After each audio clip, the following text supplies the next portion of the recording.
Recording.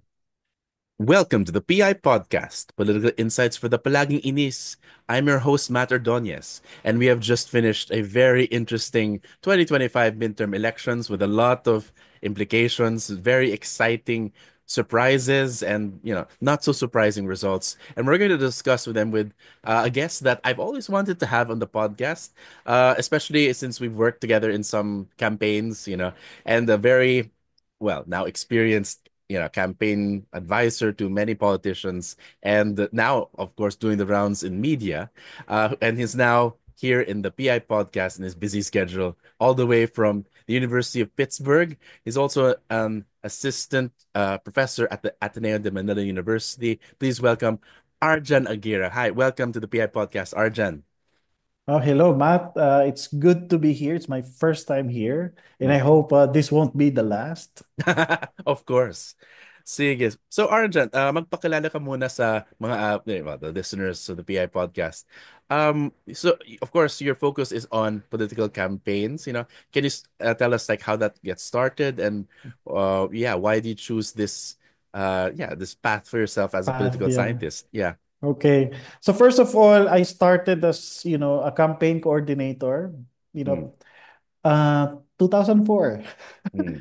Um, 21 years ago. Wow. So yeah, yeah. I worked with, the office of Senator Pimentel. Mm, I organized young voters, mm, especially the college students. During that time, remember, Gloria Macapagal Arroyo was still president, mm, and I was with the opposition. So mm, I already knew that time, how to do, opposition work, especially mm, if you are running against, a very powerful government. mm, So that was 2004, and then in 2007, mm, I became, a campaign coordinator again for a senatorial, candidate, Sonia Rocco. mm, And that time I was given, a more serious work, like mm, coordinating with various groups. mm, And also during that time, I had a chance then to work with another senatorial candidate, um, Chavit Singson. So wow. double work 2007. Mm-hmm. Early exposure kasi ano siya during that time I was still a grad student at Ateneo. Mm-hmm. So in 2010, again I was with Sonia Rocco. 2013, I had a more serious work that time, meaning I was given a bigger responsibility, handling the research, Mm, component of the campaign of Senator Grace Poe. mm, So again, as you can see, every 3 years, meron akong campaign work. mm-hmm. So 2016, she ran for, presidential elections. Yeah. 2019, I also helped her with her Mm-hmm. re-election, and I also, helped Senator Bam, Mm-hmm. 2019, so Mm-hmm. 2022 with the presidential candidacy of VP Lenny, and Mm, this year, so I also mm, helped, another candidate this year, of course, Senator Bam. So uh-huh. yun yung years of experience ko, 21 years na pala. So Mm-hmm. um, masasabi ko na it's not really easy to, Mm, to work as, as a campaign practitioner and at the same mm, time academic, mm, because most of the time you'll be accused of, if you are in a campaign team, you'll be mm, accused of being too theoretical. Now, mm-hmm. in the academe naman, Mm-hmm. you'll be accused of, not being too E- theoretical, or, Enough. Yeah. Not yeah. theoretical So enough.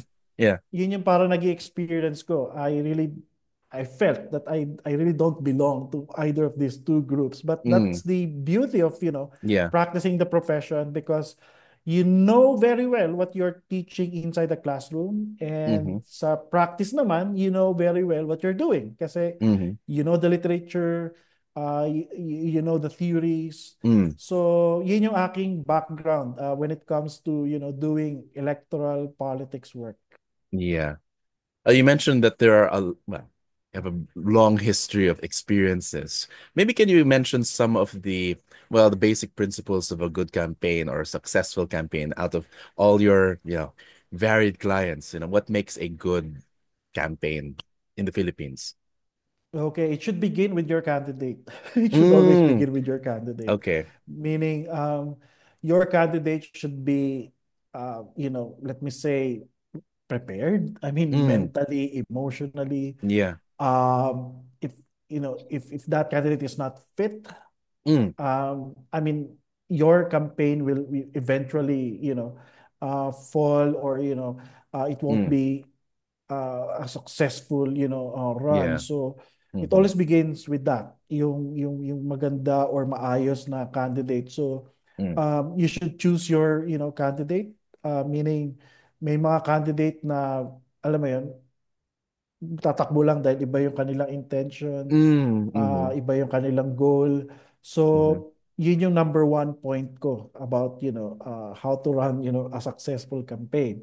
Mm-hmm. If that is already, accomplished, mukhang okay Mm-hmm. naman yung candidate. Pag sinabi Mm-hmm. kasing okay yung candidate, you can still improve the person, Mm-mm. willing magpa-train, willing, docile candidate, willing siya Mm-mm. mag-change, Uh-huh. willing siya magbago. So, yun yung parang basis or kadalasan na ginagamit kong criterion. Number two, now Mm-mm. that, yun nga, okay na yung candidate mo, yung number two na parang tinitingnan ko rin na way para masabing okay yung campaign is get the right team. I mean, the right people who will help Mm-hmm. you. So most of the time, I'd advise, candidates to get, people who they trust. Kasi Mm-hmm. this won't be just a campaign thing eh. Usually, Mm-hmm. those people who help you in your campaign, sila rin yung mag-occupy ng mga office nung Mm-hmm. itatayo mong, office when you win. So get the right people, people who you trust. Mm-hmm. Now, aside from that, aside from getting the right people na you trust, you also Mm-hmm. get the right people who are qualified. So, Mm-hmm. dalawang grupo siya. So, Matt, Mm-hmm. ito yung gusto ko yung highlight sa conversation na hindi lahat ng nasa campaign team Mm-hmm. ay mga loyal followers mo. You need to get Mm-hmm. qualified people. You need to balance things out kasi Mm-hmm. sa campaign, crucial yun. Mm-hmm. May temptation kasi lagi na yung candidate magdi-decide on his or her own, Mm-hmm. tapos yung mga loyal followers niya magiging yes man, yes woman lang sila. Mm-hmm. Getting the right people means meron ding qualified, like Mm-hmm. mga technocrats, yung mga statistician, mga lawyers. Guess what? Yung talagang learned, they have the skills. Sila yung magiging parang objective na tao na mag-advise sa iyo on how to do. At yun yung role ko kadalasan, yung mga binanggit ko Mm-hmm. kanina mga pangalan, yun yung role ko.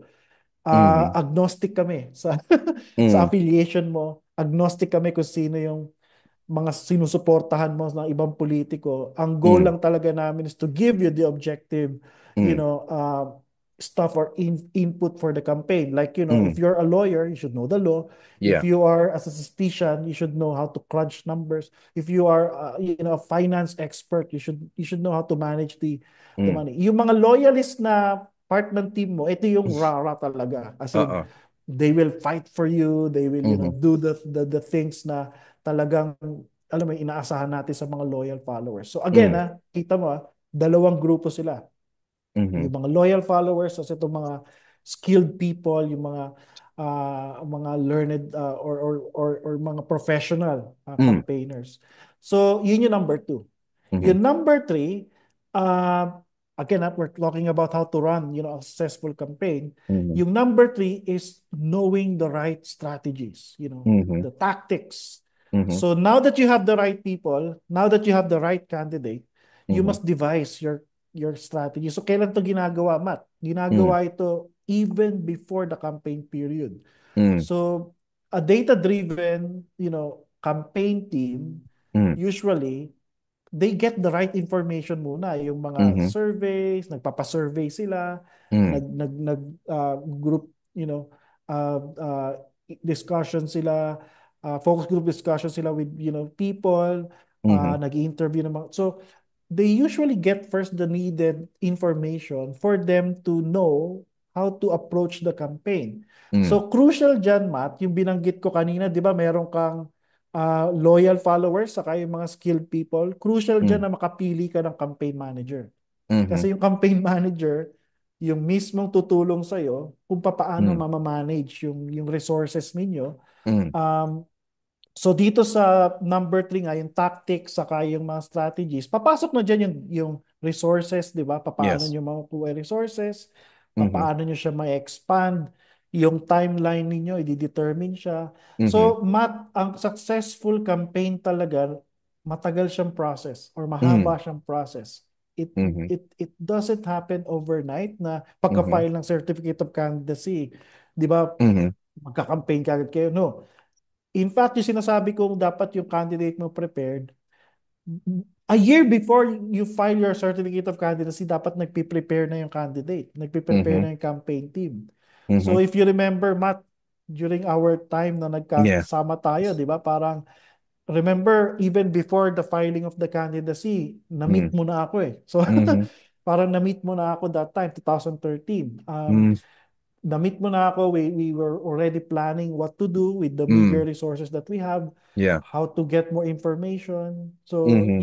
yun yung aking parang i-highlight pagdating sa strategies, tactics, and you also get other people to help Yeah. you, Mm-hmm. like, coordinators. So, di ba may Yeah. campaign manager ka na?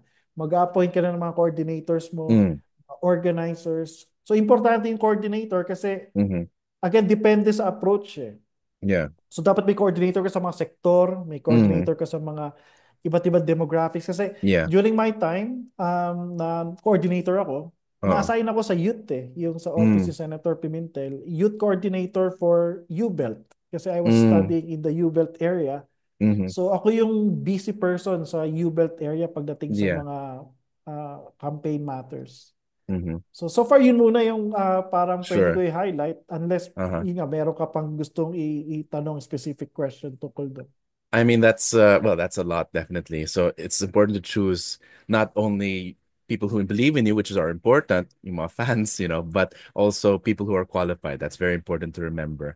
I'm curious to know, like, of course, you've talked to many, well, you've worked for many kinds of candidates. And of course, it's important to choose, quote unquote, the right candidate or like Mhm. yung kahit papaano, kaya pa natin ibenta. Yeah. Uh, Even after that, can you talk about some campaigns that were still challenging, and maybe how you managed to adjust to that? Yeah. You remember that? Yeah. Yeah, actually, there were times talaga that, our campaign did not, become successful. So Mm-hmm. obviously, yung mga nabanggit kong pangalan kanina, mayroong mga natalo, di ba? Mm-hmm. So, yun yung crucial na work na meron dun sa Mm-hmm. tinatawag natin mga skilled or professional Mm-hmm. campaigners. Like, if you're a lawyer, you should tell Mm-hmm. your candidate that, you're committing something illegal. Yeah. If you are, in my case, I'm a political scientist, so I know, if this political strategy, will work or not. Ako ina-advisean ko yung mga campaign manager or Mm. yung tinatawag nating chair of the campaign team. Kasi dalawa yun eh. Mm. Yeah. Campaign manager at yung chairman ng mismong o chairwoman ng campaign team. Mm. Ina-advise ako sila kung kailan mag-stop yung funding or kailan Mm. mag-stop yung expending ng pera. Mm. Ah, kasi kung talagang talo na, 'di ba Mm. parang imposible na ano eh na para magsayang ka pa ng pera tapos Mm. aasahan mo mananalo ka. So Mm. marami ako experience na gano'n, Matt. Mhm. That, I had to, compete with other views, other Mhm. people Mhm. who are saying na, hey, mananalo pa tayo. Mhm. Kaya pa manalo. Ito yung mga situation in the past na, Matt, Mhm. na yung mga placing ng mga candidates namin talagang below 20, 20th Mhm. place. Yes. Ako kaya ako ano eh gumagamit ng data niya, mga surveys kasi in my years of, working with Mhm. these candidates, ginagamit ko talaga yung survey at doon ko na Mhm. determine kung winnable ka pa rin ba o hindi with the Mhm. limited time that we have. Like for Mhm. example, nakita ko na sa April na talagang below 20 ka. Ang Mhm. i-advise ko kagad sa team is to stop spending. As in, Mhm. pull out the resources, stop spending, stop the bleeding, sweldohan na lang natin yung mga swelduhan natin sa team. Mhm. Tapos bigyan na lang natin ng instruction yung mga volunteers on how to protect the votes. Pero we don't spend na kasi Mhm. yung 1 month na yon, kadalasan ang average na ginagastos sa mga candidates pumapatak na ng mga millions yan eh. Like 5 million pataas. mm, Yung operations ng yung poll watching, yung mm, mga bulletin, pinapakain mo pa yan. So, yun yung masishare kong, instance na mm, mahirap yung work ng pagiging mm, part ng isang campaign that you have to tell the boss, you have to tell mm, the campaign manager, you have to tell the chair, you have to tell the candidate na mm, you won't make it. So, mm, may mga time na nakikinig, meron time naman na hindi. Pero based on my mhm, experience, I'm happy to tell na yung mga nakatrabaho ko naman, mga professional, yung kasama ko mhm, doon. Tapos, mhm, pare-pares kami nagsasabi na you should stop spending, you mhm, should not do this na, mhm, mukhang may hirapan na, prepare na tayo for the next election, mga mhm. ganyan. Yeah. Were there instances where you managed to turn around, like certain, yeah, like certain surprises, like what were the sources of these, I say, reversals, if ever, were they, or are they still possible? They mentioned 1 month before the elections. And Yeah, how do you actually happen that? Yeah. yung example ko yung time natin with Senator Grace in Mm, 2013. Pag yeah. sinabing surprising, ito yung Mm-hmm. time na we were just expecting that, Senator Grace will just land siguro mga 8 to 10 eh. Di ba? Mm-hmm. Parang 8 to Mm-hmm. 10. Yeah. Nagpupustahan pa nga kami ng ibang mga kasama natin sa campaign team no na, hanggang Mm-hmm. 8 lang si ma'am tapos 10. Pero, di ba, surprisingly, umangat siya ng Mm-hmm. number 1. So, kaya nga itong recent election ng 2025, wherein may nagsasabi na surveys got it wrong, Mm-hmm. na nag-number 2 si Bam, number 5 Mm-hmm. si Kiko. To me, it's not the first time. I mean, Yeah. in the past, marami na rin akong nasaksihan na Mm-hmm. yung last survey ng April, in fact, even first week of May, even before, the Mm-hmm. election day itself, maraming Yeah. pwedeng mangyari. Mm-hmm. So, yun yung mga example that anything can happen. This Mm-hmm. is still a political, phenomenon that, Mm-hmm. that is, sabi natin, devoid of certainty. So, Mm-hmm. in politics kasi, ako naniniwala na we cannot predetermine things eh. Anything is Yeah. possible. Okay.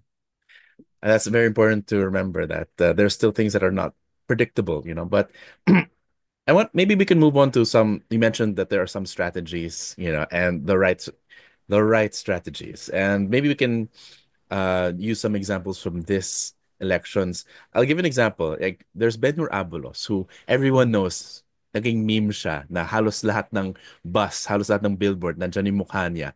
Pero hindi siya nanalo or something.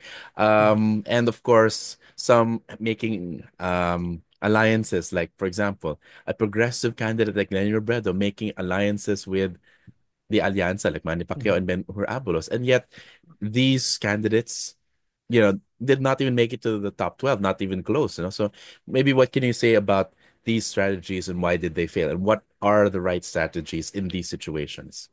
What do you think? Okay. So, yung binanggit ko kanina, ang pre-election preparation. So, Yeah. di ba nagka-conduct ng survey, like, Mm-hmm. knowing your market. Sorry, Mm-hmm. pangit yung word na market. Knowing your constituents, knowing, Mm. who your voters are. Yeah. Iba pa yon dun sa tinatawag natin mga external factors na Mm. pwedeng makaapekto ng electoral outcomes. And, Mm-mm. a good team, an excellent campaign team Mm. should be prepared for those instances na Mm-mm. kailangan meron kang response. Now, Mm-hmm. in this situation kasi, in 2025 elections, Mm. um, dapat, tandaan natin that, there are major issues that, Mm-hmm. that to me, may really influence the outcome. So ano yun? Mm-hmm. Di ba ito yung ICC or yung Mm. International Criminal Court na arrest ni Rodrigo Roa Duterte, Mm-hmm. tapos yung impeachment, yung Mm. impending impeachment trial na involve yung Vice President. So Mm-hmm. the Duterte parang factor. Mm-hmm. Tapos, number two na sabihin nating main issue is of course yung economic recovery na Mm. concern ng mga tao. Pagtaas ng presyo, tapos Mm. yung trabaho nila, di ba yung sweldo Mm. hindi rin ganun kaganda. Mm-hmm. So, again, as you prepare, di ba, for the midterm elections, meron ka nang hinahandang mga campaign messaging, Mm-hmm. political Mm-hmm. branding, alliances, coalitions are Mm-hmm. being forged or built. So, Yeah. meron ka ng alyansa. Di ba? Mm-hmm. Tapos yung Duterte na buo. Tapos, Mm-hmm. di ba, yung sa mga opposition, yung Makabayan, meron din sila. Mhm. Tapos yung ibang opposition, dalawa lang, Mhm. si Bam saka si Kiko. Mm. So, yung sinasabi kong external factors, dapat maging ano rin siya, part din siya ng pagpo-formulate ng mga strategies or tactics. So, itong pagbaba ng support ng alyansa, okay? Mm. Maaring ma-interpret ito na connected doon sa mismong Duterte factor. Mhm. Binombard ng mga Duterte influencers or Mhm. mga campaigners siguro nila. Yeah. Ang main campaigner nila, by the way, Matt, si VP Sara mismo. Mm. She's not running for Senate. She's not, Uh-huh. part of the Senate, the midterm elections. Mhm. But pansinin mo, para siyang nangangampanya, di ba? Mhm. Press con dito, press con doon, gumawa pa siya Mm. ng ad, di ba, sa mga candidates. So, yun yung parang isang dahilan kung bakit, yun nga, dito sa elections na ito, or Mm. election na to, midterm election, yung mga tactics, yung mga strategy, Mm. mukhang merong ano dapat napalitan or dapat merong adjustment. Mm. Yun yung gusto kong i-highlight siguro sa naging performance ng mga umangat like sila Senator Bam sa Senator Kiko Mm. na ang tinarget nila yung number two na factor, yung Mhm. concern ng mga tao like 'di Mm. ba si Senator Bam nag-focus siya dun sa education, Mhm. trabaho, tapos si Senator Kiko pagkain, agriculture.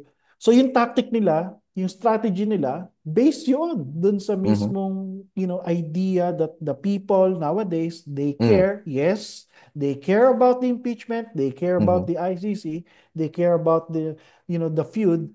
Pero don't forget, they also care about, their well-being, yung Mhm. kanilang situation bilang Mm. bilang part ng ating society na mababa ang sweldo, Mm. hindi certain ang future. Mm. So, yun yung parang ano doon, yung parang sagot ko doon na parang may mga alliances, mayroong mga coalitions na nabuo, pero bakit Mhm. ganito yung naging outcome? Meron Mm. bang, ano ba to, nagkaroon ng mistake? So parang ang basic idea doon is, um, merong mga coalition or merong mga campaign team siguro na Mhm. hindi nila na-anticipate na ganito yung magiging effect nung Mhm. nabanggit kong basic na dalawang factor. Mhm. Kasi marami rin ibang factors na pwede tayo mapag-usapan like the new voters, di ba? Mhm. Pwede rin sabihin nyo na yun yung voters, kailangan part lagi siya ng strategy ng mga campaign teams. Mhm. Every election, Matt, may mga new voters. Don't forget Mhm. that. Mhm. Pag Mhm. sinabi kasi new voters, automatic Mm. pwedeng sabihin sila yung undecided. So, Mhm. bawat campaign or bawat electoral cycle, pag magdi-design Mhm. ka ng campaign, dapat hindi mo na uulitin or hindi ka magre-recycle basta-basta ng ginawa mong campaign noong Mhm. nakaraang Mhm. electoral cycle. Bawat electoral cycle deserves, again, each or every electoral cycle deserves a new campaign strategy. So, Okay. yun. Yeah. So it's not up just to bombard or saturate the media with your face, or your message. You have Yeah, to adjust. Yeah. yun yung naging mistake siguro ng Mhm. ibang alyansa that Mhm. they assume that being Mhm. part of the government coalition or ruling coalition, may machinery sila. Mhm. So, tapos aside from machinery, siguro sabi nila, extra effort, gawa na tayo ng, alam mo to, mga billboards, mga campaign posters. Mhm. So, di ba nagra-ranking sila nung sinaunang mga surveys? Mhm. So, pwede ko sabihin naging lax sila eh. Mhm. Tapos nung naging intense yung Yeah. operations ng mga Duterte, Mhm. influencers, yung mga campaigners nila, Mhm. hindi nag-respond yung alyansa. Napansin mo? Parang hindi sila Mm. nag-respond. So, yun yung dahilan kung bakit, may mga mga candidates tayo this electoral cycle, ang Mhm. daming mga materials, part sila ng coalition ng Mhm. government, tapos marami rin silang ginastos, pero bakit ganun? Hindi pa rin sila Mm. nanalo. Yeah. So yeah, there's a lot going there, like even campaign spending. But you talked about, of course, having the right candidate, having the right campaign team, and having the right message or response to the times, no? But what about having the right, endorsements? And I think Mhm. all of these candidates have endorsements from different sectors. How would you find out what is the right endorsement and what could be, well, Yeah. dangerous? Like, yun nga, like I mentioned earlier, like despite the Lenny Robredo's endorsement, she did not Mhm. get votes for Manny Pacquiao or Avalos. So what could be? a rule of thumb there with regards to these endorsements? Go ahead. Yeah. So remember, binanggit ko kanina, preparation matters, right? Yeah. So before you run a campaign, di ba, mag-gather ka muna ng data, Mm-hmm. aalamin mo yung ano mo, constituents mo, yung Mm-hmm. voters mo. So Mm-hmm. I think what happened there is that yung ibang mga endorsement natin na nakita, mukhang hindi siya nag-click sa mga Mm-hmm. botante because they Mm-hmm. find it weird. Yeah. Let's Yes. They find it weird. Come on, let's accept that. I mean, Mm-hmm. Lenny Robredo, known for being, a champion of good governance, Mm-hmm. bigla siya, again, I'm not saying that it's wrong, pero Yeah. surprise yung dating Mm-hmm. na bigla siya nag-endorse ng Mm-hmm. dating campaign manager ng karibal niya, di ba? Si Mm-hmm. Venner Abalos, the campaign manager of Marcos Jr. Mm-hmm. Tapos Pacquiao ran against her, di ba? Mm-hmm. In 2022, di ba? Presidential candidate. So, Yeah. surprising yun sa mga supporters. That's why hindi siya nag-click. Hindi siya Mm-hmm. nag-click. And number two, magkiklik sana siya kung una pa lang, sa preparation pa lang, may indication na merong parang coalition na mangyayari, Mm-hmm. coalition of forces or coalescing, yun yung term na Mm-hmm. ginagamit, alignment or realignment of forces. Wala eh. So, ang Mm-hmm. nangyari lang is that this is, sabihin nating ano to unilateral decision on the part of, you know, former Vice President and now Mayor of Naga City alam mo yan, i-endorse or Mm-hmm. tulungan yung candidacy nila Ben or Abalos sa kay Manny Mm-hmm. Pacquiao. So yung kanilang mga supporters, hindi rin alam ang gagawin. Gets Mm-hmm. mo? So we really, I mean, to me as an observer, I assume that the people really did not know Mm-hmm. if Leni Robredo was doing that as the head of the opposition or Mm-hmm. as the sabi nating figurative na Mm-hmm. or yun nga, yung parang metaphorical na ano siya figure ng opposition. Pero hindi, Mm-hmm. I assume also na maaaring ginawa niya yun as a mayoral candidate, a very Mm-hmm. popular candidate sa Naga City. Mm-hmm. So yun yung parang naging ano ko na parang naging uh, hypothesis ko kung bakit nangyari yun. And Mm-hmm. knowing Leni Robredo, she always welcomes Mm-hmm. any candidate na lumapit sa kanya. Don't Mm-hmm. forget, lumapit din sa kanya si Marcoleta. So, Mm-hmm. kaya parang ako, yun din yung dapat natin consider na yes, coalition politics is real. Mm-hmm. It can deliver Mm-hmm. endorsements, di ba? Mm-hmm. They can, somehow create that uptick yung Mm-hmm. effect uptick sa mismong mga ano mo, support base mo. Pero meron din mga hindi nagki-click Mm-hmm. kasi marahil may mga inconsistencies or contradictions na Mm-hmm. nakikita yung mga tao at siguro dahil nangyari siya latter part na, Mm-hmm. hindi siguro ito na mainstream, hindi siguro ito na process ng mga Mm-hmm. discerning supporters or discerning voters. Mm-hmm.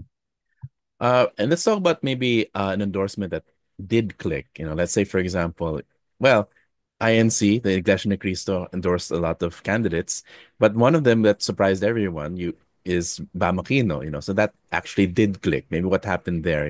And for these, so let's say progressive candidates, should they accept these kinds of endorsements, which might, in a way, let's just say, complicate their brand? With a lot of people having mixed views with religions like Iglesia Ni Cristo. Like, go ahead. Sige. My understanding kasi math of endorsement is you are telling the people that you Mm. have the same values, Mm-hmm. you have the same Mm-hmm. advocacies, Yeah. and you are recommending this, di ba? Parang you're Yeah. recommending this candidate, I mean, Yeah. for this position, etc. That's endorsement. Yeah. So, to me, endorsement would only work if Mm. it's very obvious that there's this correspondence, di ba? Or Mm. I mean, clear Yeah. connection between what you are known for Yeah. and what this person, di ba, stands for. So, Okay. I think that to me explains why yung ibang mga na-endorse ng mga religious groups, mga Mm. organized, or mga organized political forces, Mm. nagde-deliver yung kanilang mga votes na meron din naman mga hindi. So Mm-hmm. for example, if you're a religious organization and you're endorsing a candidate who is known for, his past or her past, Mm. parang misdeeds, Mhm. yon hindi siya magkiklik sa mga ano mo, followers Yeah. mo. Marahil hindi sila magko-comply or Mhm. so yun yung aking view diyan. So Yeah. no. Now, itong mga nag-top ba na ito, meron bang mga inconsistencies or meron bang sa tingin ko naman wala. Like for example, yung mga tipo nila Senator Bang. So, Mhm. simple lang yung kanyang message ngayon, education, tapos jobs, tapos never naman siya naakusahan, di ba? Mhm. Ng corrupt. Ano. So, madali siyang ma-endorse, madali rin siyang maiboto ng mga Mhm. followers ng mga or members ng mga organizations na kinapapaluban itong mga nag-endorse sa kanya. Mhm. Okay. So from general principles of the campaign, let's move on to, of course, the main event in this midterm elections, the senatorial race. So just to recap so far, and then we'll go to comment. So the top 12 are like Bongo, then Bam Aquino, Bato de la Rosa, Erwin Tulfo, Kiko Pangilinan, and number 6, Marcoleta. Number 7, Ping Lacson.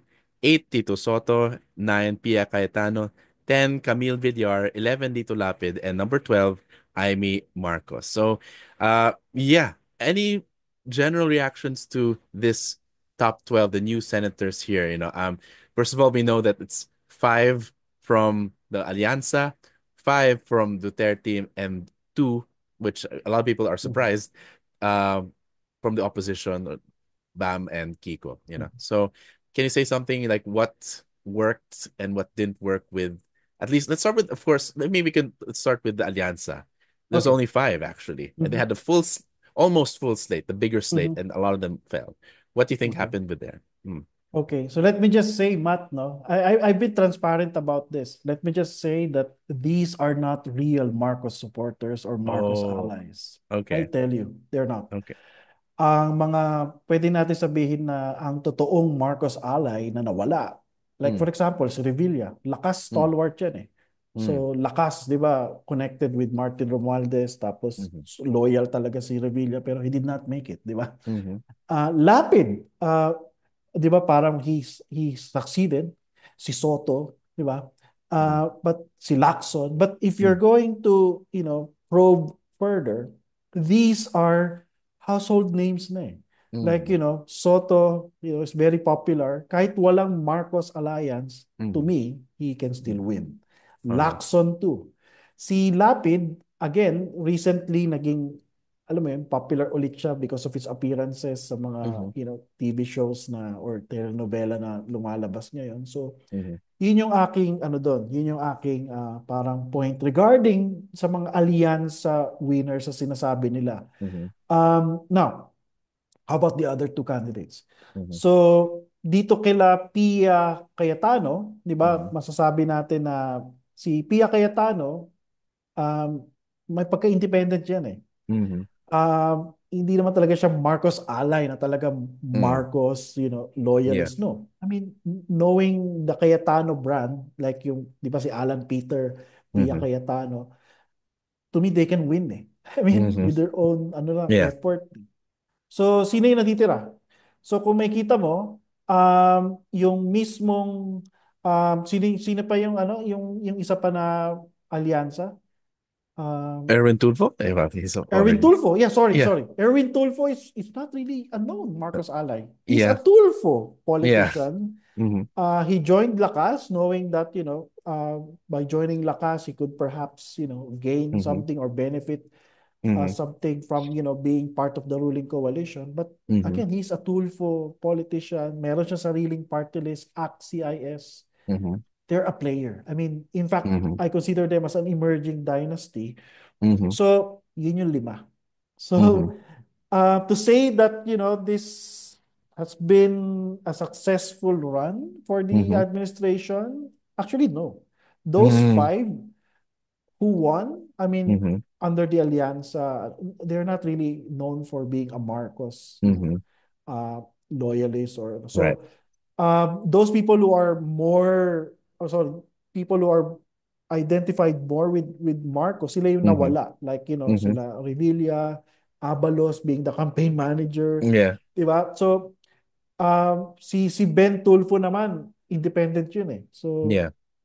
so yun yung parang ano doon. So yun yung aking unang point sa Yeah. alyansa. So, dito naman sa ano sa Duterte side, to Mm-hmm. me, this is really a big win for them. Mm.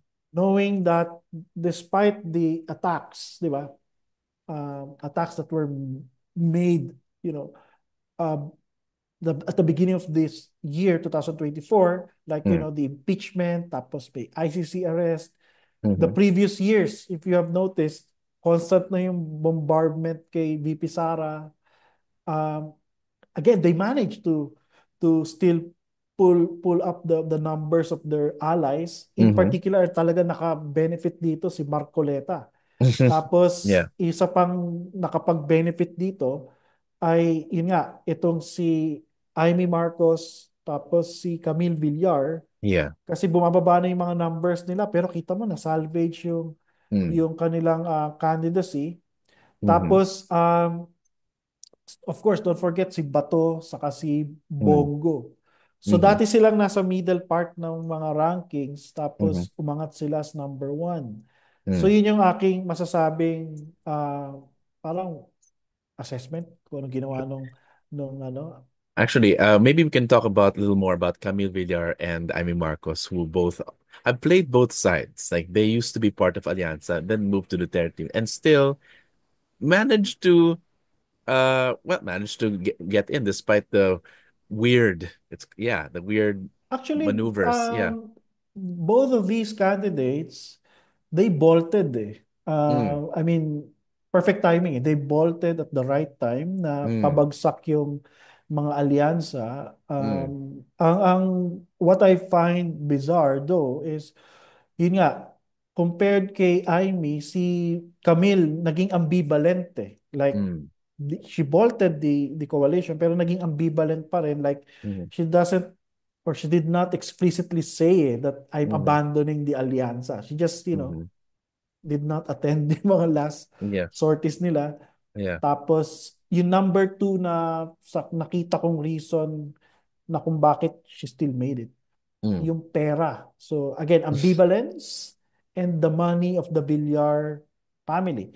Mm-hmm. So, bumubuhos yung resources kasi sa campaign. Ito yung madalas ko sinasabi sa mga ina-advise ko rin ng mga Mm. candidates, that people who have deep pockets, Mm. kadalasan sila yung nananalo kasi Yeah. kaya pa nila mag-mobilize ng resources at the last minute eh. So, Mm-hmm. kunyari, days before the campaign, weeks.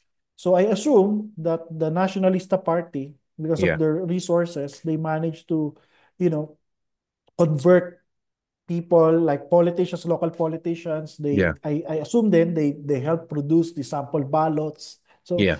may mga ganong factors. Mayaman yung Villar family, and Mm. they have been doing this for a couple of electoral cycles na rin. Yeah. First time lang do na natalo itong si Senator Cynthia. Cynthia Villar sa kanya pang Mm. locality, pero mamaya natin pag-usapan yon kasi Sure. local. Sure. So si Amy Marcos naman, again, perfect timing, di ba?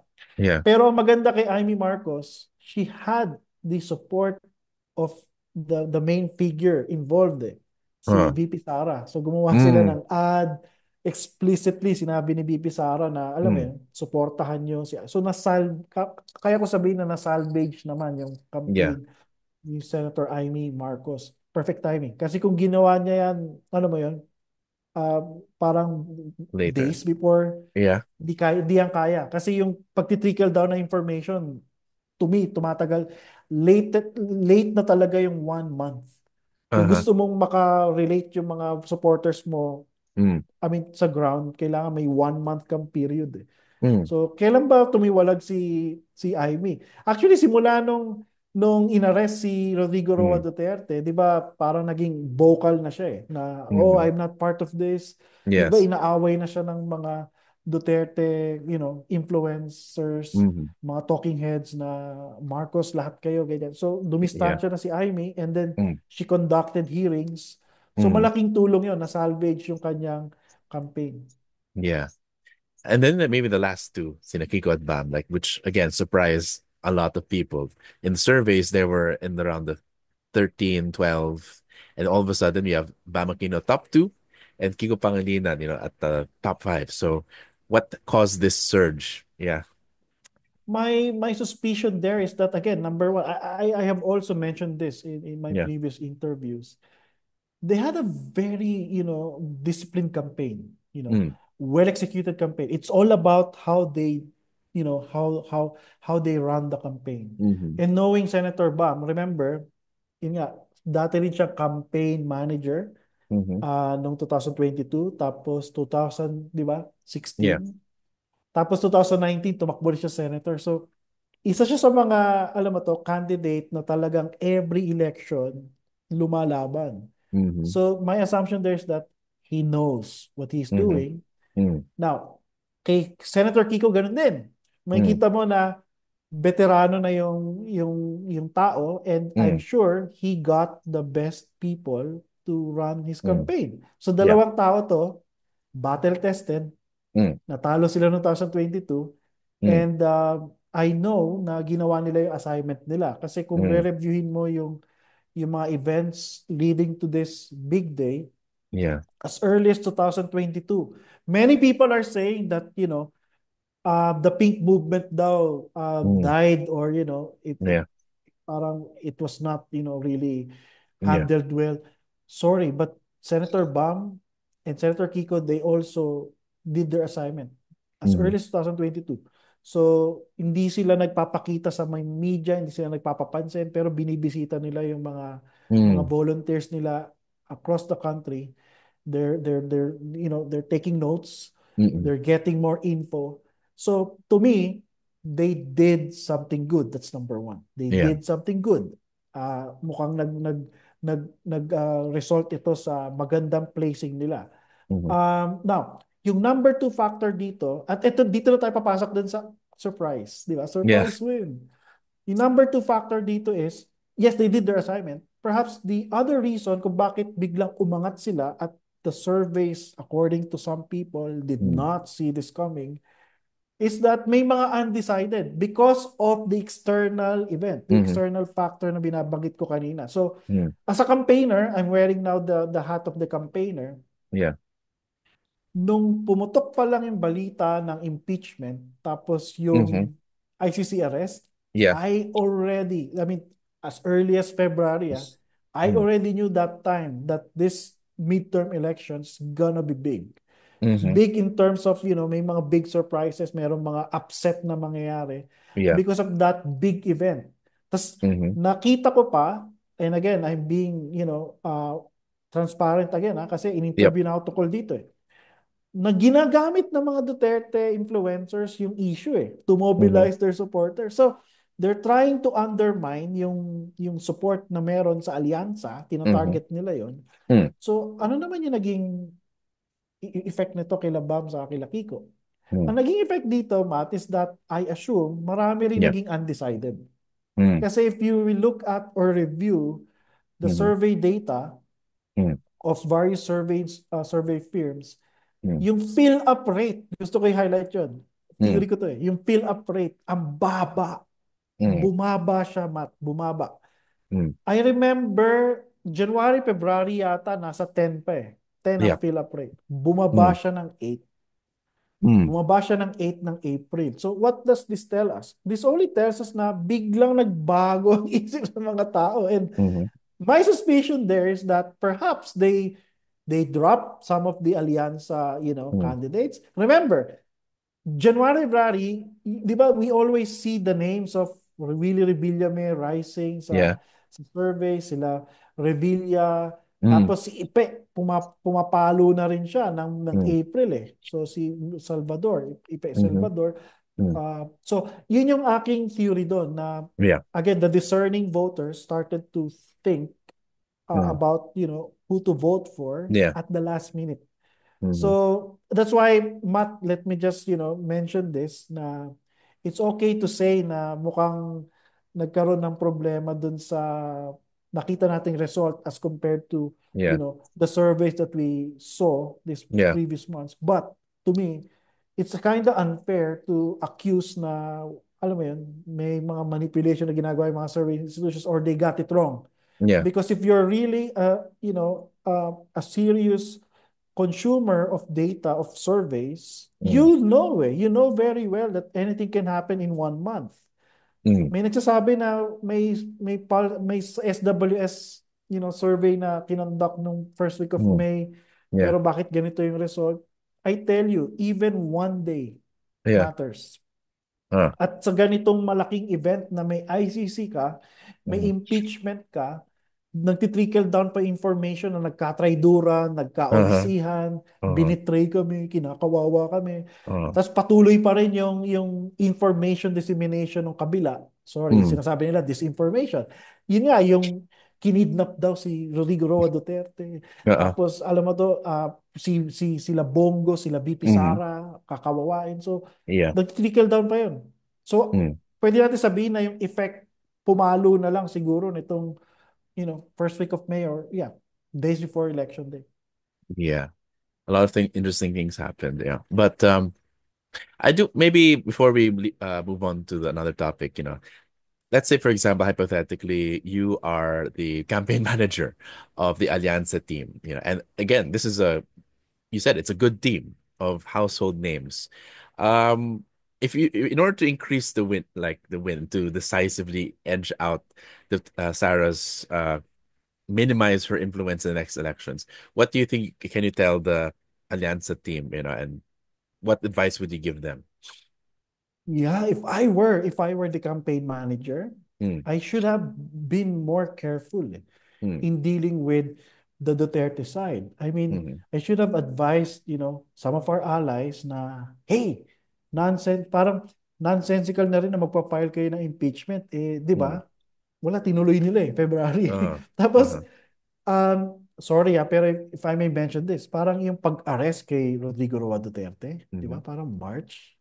mm. To me, ano siya risky. At Yeah, ito yung sinasabi kong effect. yeah. Risky in the sense na dapat ginawa mo siya if you know very well that you have, so much support, di Mhm, ba? Especially from your allies. Matt, don't forget, may mga indication na bakit na-delay yung support ng mga House allies ng mga mm. Marcos, di ba? Nag-file yung real opposition, yung Yeah. Akbayan, Bayan, sila Congressman, sino yung sa Naga? Mm. Bordado, sila yung Yeah. pangatlo. Nag-file sila December, di ba? Mhm, December. So, itong House allies ng mga Marcos, in-endorse nila yung pagpa-file at in-endorse nila yung impeachment ng February. mm, So again, that's number one. As the campaign manager, as the handler, sasabihin ko kagad doon na, hey, makaka-apekto to sa campaign ng aking mm, 12 candidates. mm. Kasi magkakaroon ng big event, magkakaroon ng, you know, cataclysmic effect. Yun yung mga Mhm. narinig ko ngayon sa mga Yeah. commentators. Nagkaroon Yeah. talaga ng cataclysmic effect. Inaresto pa si Rodrigo Roa Duterte. Mhm, So, pag sinabi kong careful, dapat alam mo yun, bumalik ako sa drawing board, mm, nag-re-strategize kami, tinapatan mm, namin yung mga sinasabi ng kabila. No mm, way. I mm, have noticed that, the Alianza people, the Alianza campaigners were mm, silent about this.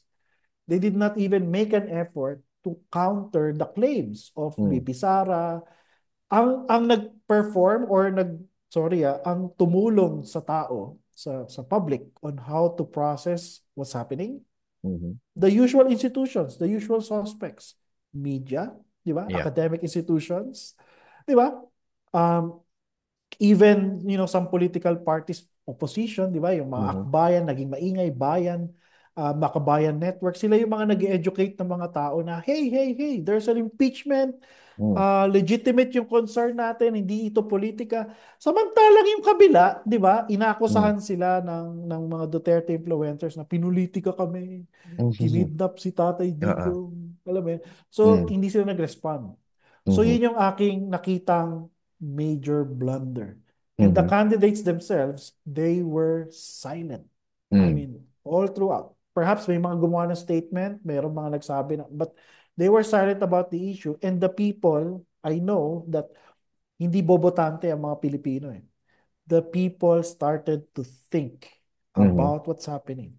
Alam Mm. ko yung mga bumoto this electoral cycle Mm. na dismaya or na-disappoint. Kaya tama yung nababanggit ng mga ibang analysts na merong sense of disappointment or disillusionment with Mhm. the Marcos government or the Yeah. Marcos administration na parang nainsulto yata yung mga botante na Revilla, patatapat mo sa amin. Gets mo? Revilla me. Gets mo yun? Parang ito lang Oh. yung maiaalay mo. They did not drop Soto, Mm. Lacson, because, come on, compare mo sila Soto, Lacson, di ba? Kila Mm. Pacquiao. Yun yung ano ko eh, yun yung Okay. parang theory ko eh, na they decided to drop some of these names kasi, di ba, parang Mm. disappointed kami. Ba't mo to ginawa? O ba't ito nangyayari? So, Yeah. kung ako yung manager, Mm. kung ako yung kanilang handler, Mm. gumawa sana ako ng effort to counter these claims or accusations. And I should have made an effort din na pinalakas ko yung candidates ko, focusing on issues. Pero wala eh. Mm. Revilla, kita mo yung campaign ad niya, di ba? Mm. Ah, may mga campaign But ad ako nakita about his mga bills, pero huli na. mhm. Mm. O yung mga laws na naipasa niya. Pero ang nangingibabaw pa rin sa kamalayan ng tao, yung budots, di ba? Mhm. So si Pacquiao, gumawa rin siya ng ad, pero ano yung in-highlight sa ad? Yung pagiging BOBO. Di parang Mhm. nainsulto pa yung mga... Kaya parang ako, ano eh, malaki yung role ng campaign manager ng coalition at malaki rin Mm. yung role ng campaign manager ng Yeah. candidate mismo. So Mm. kung maganda or magaling yung team, sana nakita na nila na malaki yung magiging effect ng Mm. dalawang events na yon. Yeah. Tapos sana gumawa sila ng something extraordinary or something special. Mhm. Okay. That's very important. They should have been proactive in the messaging and countering the Duterte allies. And of course, maybe a consistent brand because there are seasoned politicians, well, I mean, good politicians in the Alianza, but also some are a bit more questionable and less experienced than others, Yeah. which could have maybe more synchronized branding messaging, even to help save them would have helped. No, what about the Duterte team, which you admitted handled the situation better, Yeah. but Yeah. there's still a lot of them that did not make it. So, Okay. what could you have said to improve the Duterte team Yeah. if you were And that their campaign separates, manager? yeah, Yeah. that separates the more serious candidates from the lesser, Hmm. kind of candidates. So Yeah. remember, meron kang, common candidates like sila Villar, tas Aimee na eventually nag-bolt, di ba? Hmm. I'm sure na-sense na ng team ni Villar na, oops, there's something wrong. Hmm. Tapos si Aimee, I'm very sure, knowing Aimee and her team, na, I mean, these are seasoned politicians, na-sense nila that this is Hmm. not going to be good for us. I mean, Yeah. this is not going to be good for us. So, na-sense nila. And right on, I mean, after, di ba, after ma-file ng impeachment si Sara, naging silent na si Yeah. Amy sa alyansa. Tapos nung inarrest si Digong, di ba, parang out na kagad siya. Mm. Si Camille, di ba, parang hindi na umaattend. So, yun yung dalawa. Now, for the Duterte, again, what separates the more serious ones sa mga Mm. lesser kind, Yeah. yung Duterte, kunyari, sila Bongo, sila Senator Bongo is again a seasoned politician na he has with him, tabi natin veteran campaigners na rin. I'm sure he was advised to Hmm. use this as an opportunity, di ba? To make himself more visible, di ba? Mm. More, sabi natin, known sa mga tao. Tapos, Mm. um, makikita mo doon sa mga events na to, ano nag-appear siya na Mm. isang significant figure connected kay Duterte. Hmm. Yung political drama na nag-unfold. Ang gusto ko Hmm. i-highlight doon yung, di ba yung nasa Villamor Air Base si Digong, Hmm. tapos siya yung nagsasabi na bumili sila ng pizza, di ba? Pizza. Yeah. Sabi niya, he needs pizza. Ano yun political drama na Yeah. na-exploit niya. Yeah. Iba to naman, 'di ba? Kung Mm. makita nyo, may time na 'di ba naaresto si Mm. Digo, may time na mayroong nagki-claim na si Bato na yung next, 'di ba? Hmm. Nagamit nila 'yon, yung coverage, media, exposure media coverage na binibigay Mm. sa kanya to mainstream more yung kanyang candidacy na kinakawawa kami, 'di ba? Kaya Hmm. nga sorry if many people or sorry, if the Duterte side is saying that this is a protest vote, I Hmm. mean, yung kanila pag, to me, no, it's more of a sympathy. May Mhm. mga ibang analyst na nagsasabi talaga na sympathy vote, naawa yung mga tao sa kanila kasi they really made themselves look like, they're being repressed, di ba? Mhm. Or persecuted by the Mhm. Mhm. administration. Ang galing ng drama, ang galing. Yun yung term, magaling yung drama. Tapos, Mhm. isa pang proof ko kung bakit napaka-effect. Kasi si Sara Duterte, the vice president, entered, the picture at the right time din.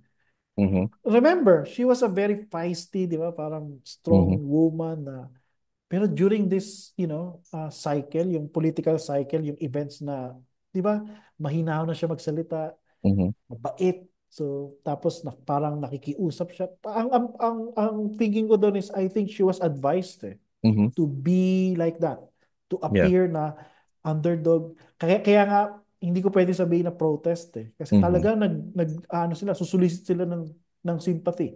Mhm. So, again, nabanggit ko na si Bato, si Bongo. Paano naman si Marcoleta na biglang Yeah. umangat? I have also observed the campaign of Marcoleta at Mhm. among the other candidates ng Duterte, si Mhm. Marcoleta na yung next na naggumawa ng assignment. Mhm. Masipag siya na pumupunta sa mga, sa mga Mhm. places na Mhm. sabihin nating maraming undecided at Mhm. consistent yung kanyang messaging. Consistent when it comes to, yun nga yung the Duterte situation, yung Mhm. ICC saka yung impeachment. So siya yung nag-benefit dun Mhm. sa idea that, the Dutertes are being persecuted, Bongo and De La Rosa, I'm Mhm. here to help them. I'm here to, you know, Marcoleta, di ba talagang defender na siya sa Yeah. Quadcom pa lang. So, Mhm. nag-benefit talaga siya. So, yun yung aking point kung bakit dito sa Duterte, Mhm. meron mga nag-benefit at meron namang hindi. So, sila Mhm. Ipe, sila, alam mo to, yung mga, sila Attorney Jimmy Bondoc, Mhm.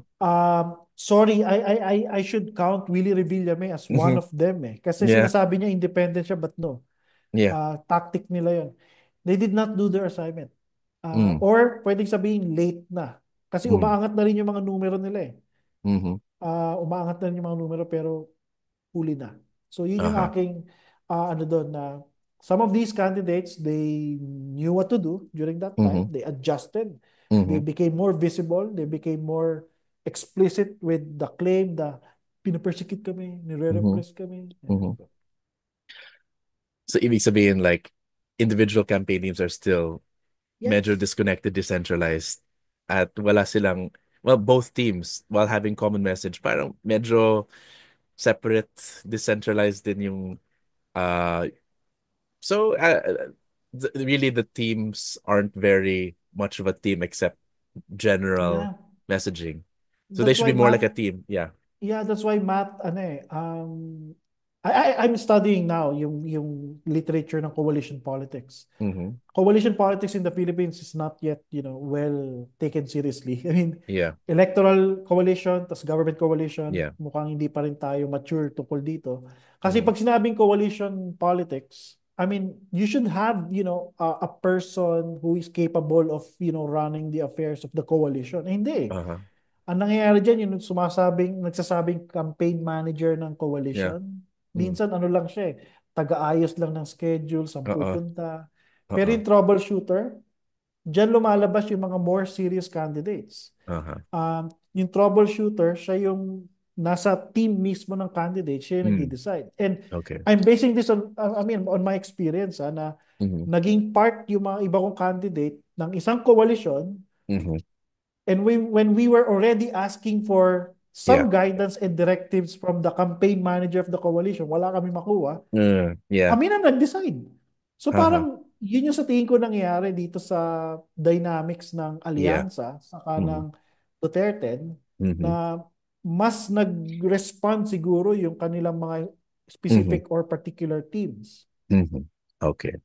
So that's for the senatorial team, and that's we learned a lot from that. So very interesting. Let's move on to the party list teams, which again are well, it's a very complex and very controversial Mhm. system. But right now they're big winners. So far we have Akbayan, which won 6% of the vote. You take note that the minimum is to get a seat in the party list is 2%. They won 6%, so three instant three seats, 2 million 750 yeah, votes. And then followed by Duterte Youth, and then Tingog, and then 4Ps, and then ACT CIS. So let's just focus on siguro, well, the top five, like at least Akbayan and Duterte Youth, What can you say about the top winners of the party list system? What does this indicate? And perhaps the names that we might not have seen in a long time, like the old school Bayan Muna, Gabriela Cabataan, which again are, if you go to social media, they're doing a very aggressive and hard campaign, but Mhm. it did not it wasn't as fruitful as they would have hoped. Some survived, like ACT teachers, but others do not. So what can you say about the party list race? Go ahead. Okay, so let me just say that this is a big win for the opposition, given that since 2019 elections, di ba? Mm-hmm. The party list system of the Philippines has been dominated by, organizations or party Mm. list groups that are aligned Yes. or sabi nating known to be supportive of the Duterte government. Mm. So yung progressive, groups or progressive parties na ano sila na target sila. So Yeah. casualty doon, do not forget ang mga casualty doon, especially mga leftist na Mm-hmm. mga organizations or parties, in particular, Makabayan Bloc, nire-red tag Mm-hmm. sila. Mm. Alam mo to. So big win ito, big win, but as I have also mentioned, big win pero meron din mga great losses kasi Mm-hmm. yung Makabayan Bloc hindi pa rin sila nakaka-recover. Mm-hmm. Di sila nakaka-recover in the sense na since the time of Duterte hanggang ngayon patuloy pa rin yung pagbaba ng kanilang Mm. support base or yung paghina ng kanilang support base. Big win, kaya sinasabing big win kasi yung Akbayan is also part of the left, uh, parang political Mm. forces na meron sa Pilipinas. Mm-hmm. So, inaasahan din kasi natin na itong progressive groups na to, meron itong representation sa party list system natin. Remember, they compose the 20% of the House of Representatives. Sa Mm-hmm. ating mga nakikinig ngayon, itong mga party list groups ng mga progressive, parties, sila po yung maingay sa mga Mm-hmm. issues na nagre-raise na yun nga yung sa sweldo po natin, alam mo yun, sa Mm-hmm. transportation, sila yung lumalaban sa Mm-hmm. pagprotekta ng interest ng mga jeepney drivers. Ito yung Mm-hmm. mga issues na nakaka-relate sana tayo, mga Yeah. ordinaryong tao. So sila po yun, mga progressive groups. Kaya wag po natin silang aawayin o wag po natin silang Mm. i-ostracize. Now, Mm. don't forget that the second, uh, party list Runner up, na yeah. yeah, connected talaga kay Duterte. So nandiyan Yeah. pa rin yung mismong narrative or yung politics ng Duterte or Dutertismo Mm-hmm. at marami silang kaalyado. So Mm-hmm. may mga kaalyado sila diyan na sabihin natin connected din dito. Now another group na pwede ko sabihin ay ito yung kaalyado naman ng kasalukuyang gobyerno. So yung Tingog, party list, Mm-hmm. tapos yung four-piece. So ito yung Mm-hmm. mga ang mga parties na nagko-compose ngayon ng party list system. So again, let me just highlight that this is not a homogeneous Mm-hmm. block. Yeah. Uh, Composed of iba't ibang political forces. So compared dun sa 19th Congress, Matt, Mm. compared to the 19th Congress, the next Congress, which is the 20th, Mm. makita natin na mas diverse na ang ating party list system. Kasi Mhm. meron ka ng mas malakas na Mm. progressive groups. So kung humina naman yung Makabayan Bloc, meron pumasok na mga sabihin natin moderate left. So nandyan Mm. yung Akbayan, tapos center of left, nandyan yung mamamayan liberal. Mm. So pumasok na yung iba pang mga political forces. Tapos dahil nga may away ang Duterte saka ang mga Mm. Marcoses, expect mo na yung party list block Mhm. na kasi ngayon sila minority. Mhm. Pero kaalyado sila ng admin eh. Yeah. Ah, Magkakaroon ka na rin ng diyan, faction. Like, I'm sure yung Duterte youth, magre-recruit sila ng kanilang mga kasama to, Mm. to compose yung emerging new faction. And Yeah. lakihan na natin yung analysis natin, Matt, na Mm-hmm. sa district representatives, inaasahan ko rin na yung Duterte supporters, dadami sila. So with Mm-mm. Duterte Youth sa party list, magre-recruit sila doon, i-recruit din nila yung district representatives para mag-create ng panibagong block Mm-hmm. sa House. Ang question Mm-hmm. dito is, will the traditional or yung progressive opposition join this, will Mm-hmm. they join this? Yeah. I doubt. So, Uh-huh. ang thinking ko kasi dyan is, it will still be a non-negotiable, Mm-hmm. thing for the progressive opposition na magko-compose Mm-hmm. sila ng siguro pangatlo na Mm-hmm. grupo. Yeah. I mean, it seems that the Duterte Marcos feud trickled down to the party list system, and but it also gave opportunity for the other opposition, progressive sides to get in. So I guess the top Akbayan and the Duterte Youth is an expression of that, but also like ACT CIS really felt that it used to be a very dominant, party list. Can you say something about why they went down? Yeah. Again, the ACT-CIS, kung titingnan mo, they're still ambivalent kung Marcos ba Yeah. talaga sila or Duterte. And my Yeah. suspicion there is that they're trying to build their own political bloc, Mm-hmm. but they faltered. That's the bad Okay. thing. They faltered in the sense that Erwin Tulfo did not top the election, Mm. tapos Ben Tulfo is losing or Yeah. perhaps lost already. Yeah. So, nag-final counting na ba? Or lumabas na ba yung final? Di ba Uh, lost na, no? on a Saturday, but yeah, Yeah. technically, yeah. So, yun yung parang naging performance nila. And correct me if I'm wrong, no? So, yun nga, yung anak din yata ni Rapi Tulfo, hindi natin alam Mm-hmm. kung nanalo siya doon sa tinatakbuhan niya. So, yun yung yun yung parang thinking ko about ACT-CIS na parang naging fate nila. So, Mm-hmm. magiging crucial yung participation nila kasi kahit paano political block pa rin sila emerging pero nag-falter. So, kung Yeah. magsaside sila sa Duterte, block, that Yeah. would be bizarre or weird. Kasi Yeah. ano to parang presidential, ano to you know, Ambition. may possibility na maging Yeah. presidential candidate ang isa sa mga Tulfo Yeah. So they deserve, I think, they deserve some space in this, in this new parang realignment of forces. Pero Mm-hmm. yun nga, hindi rin sila ganun ka-politically savvy in Yeah. recruiting people, sana na-handle na maayos yung Yeah. campaign. So, yun yung aking, dito, ambivalent ang mga Yeah. Tulfo, pero crucial. Now, Mm-hmm. if they decide to side with the, opposition, that would be, Mm-hmm. a blessing or, Mm-hmm. an added thing for the opposition. Kasi kahit Mm-hmm. papano, may following din naman ng mga Tulfo, tapos Mm-hmm. may ingay din sila, pero mag-create siya ng contradiction. Kasi Mm-hmm. um, they're still a dynasty, Mm-hmm. tapos, alam mo doon, may mga, di ba, may accusation before nga na Yeah. may traffic violation yung anak, di Yeah. ba?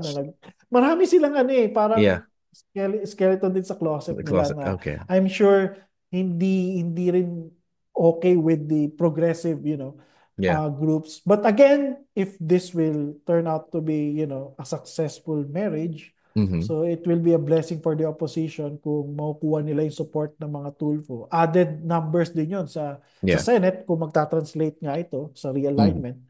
So yun yung aking thinking dito. Okay.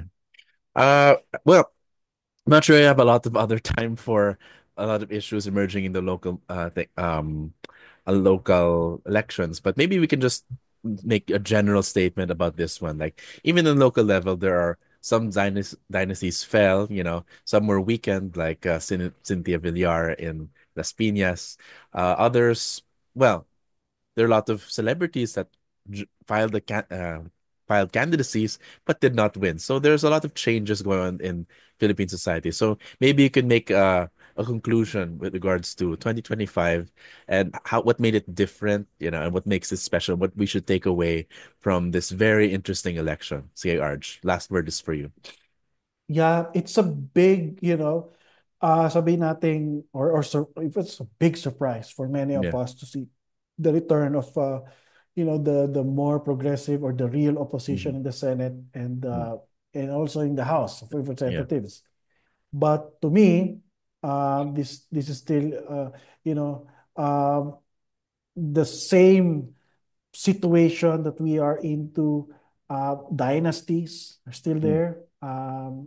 They just change um, their names or Mm. faces, pero they're still there. They still dominate, and there's still a long way to go for many of us who Mm.